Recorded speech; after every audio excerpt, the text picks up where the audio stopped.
Hello YouTube, it's Kakrons here, and I've got quite an interesting little piece here, and I'm kind of wondering what the Ontario government is going to do about this. Well, the Canadian government, I think this is going to really tie into what I was talking about in the last video. I think you might find this interesting.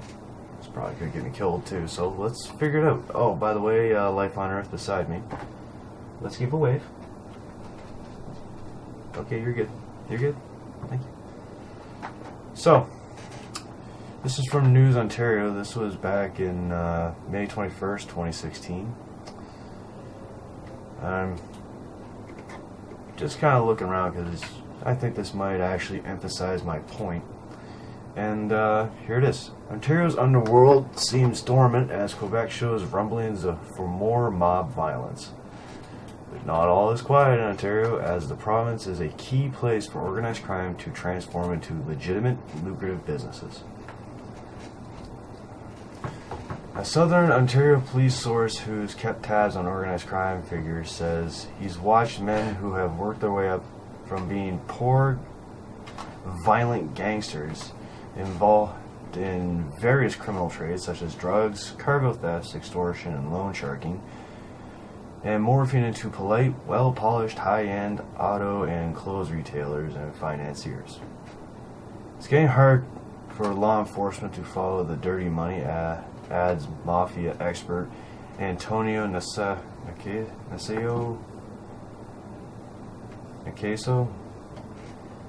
as reams of dirty money are parked offshore and used as collateral in legitimate business. Wow. The next step, you can sponsor and give money to politicians. You can give to charity, and you can do fundraising. You build a social presence, he says. Who can challenge someone with suspicious mafia past affiliations when he is involved with charity and fundraising events? In Canada, we've had a long list of people that started in a very strange way, and then they became big shots in the economy and financial world. Who can challenge them, he asks? Nevertheless, the veneer of respectability fails to hide some who haven't let go of the money the underworld promises.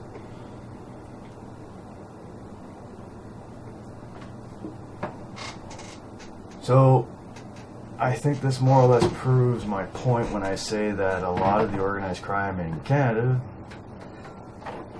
is actually funding the politicians.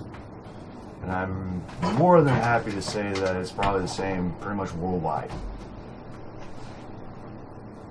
My one big message to the police and the soldiers,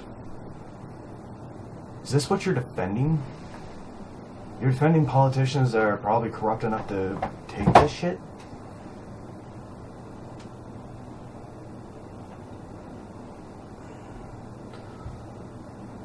Look, far be it from me to tell you guys how to do your jobs, but frankly, when these people could pretty much have anybody killed at any given time, and it's not above them to do it, or not below them to do it, that's kind of a scary thought. That's who you're protecting, right there. And the fact that the common man like me, and others like me, sit by and do nothing, while the corrupt and the violent thugs and criminals get away with this stuff. These are the people that are flooding your streets with violence, illegal firearms, and drugs. Probably predominantly drugs, a lot of it. And let's face it, the mafia have a ton on them of shit they've done. I don't care if your affiliations are no longer there. The fact that you were affiliated with the mafia to get where you are, that's wrong. And I know this will probably get me in probably a couple of crosshairs. But the truth hurts. When you've started in a life of crime and you have a criminal enterprise that's generating 10,000, 20,000, 30,000, 40,000 a week, I don't give a shit what anyone says. You're not going to turn it off, the police source said. If you've been making it for 10, 12, 14 years, why would you stop? This is true.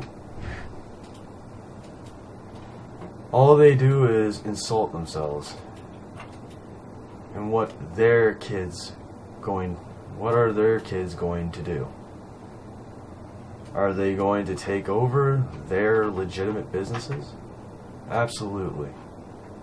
Are they going to take over his criminal enterprise? Who knows what they're going to do? See, that's a scary thought. The source says the media image of the thug-like mobster doesn't always match the reality of an organized crime leader. Because if you look at a modern-day mob or members of an organized crime, how are they in Europe and how are they involved in modern-day criminal is someone who is highly educated, has a professional career, and masks his criminal organized enterprise behind his professional public life, the source said.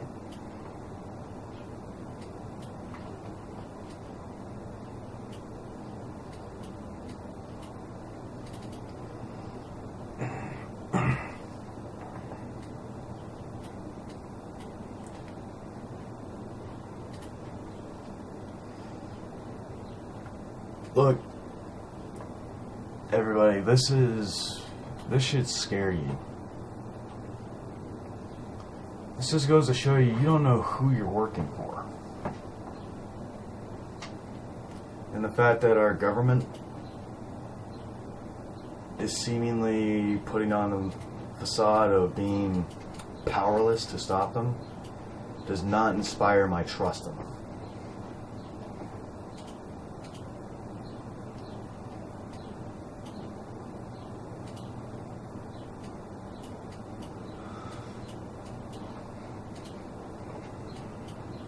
I don't know what you people are going to do about it by protesting innocent people that have done nothing wrong. You should all be banding together against this. I mean, Black Lives Matter, you're worried about criminals getting shot when there's a giant picture of this shit that should scare you. You want to know who's destroying your community? It would be people like this. And criminals within your community that you've pretty much made the police very scared to even go near.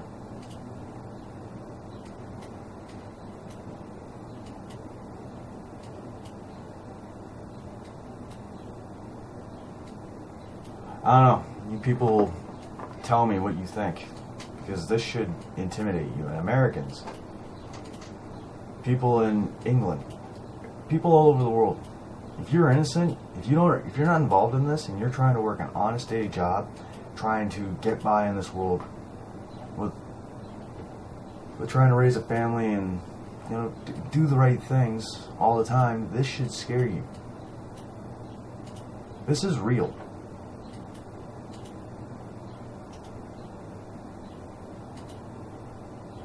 This should scare you. You think because they're quiet, they're still not operating? They are. And at any moment, if you say the wrong thing to somebody, you could wind up just disappearing.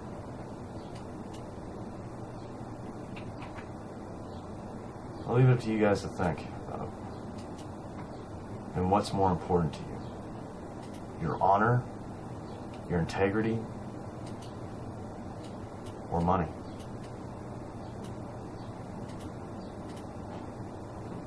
If you like the video, like, subscribe, share, and comment down below, and let's see what happens, boys and girls. And remember, support the channel, and I'll keep doing stuff like this. That's intimidating. Take care.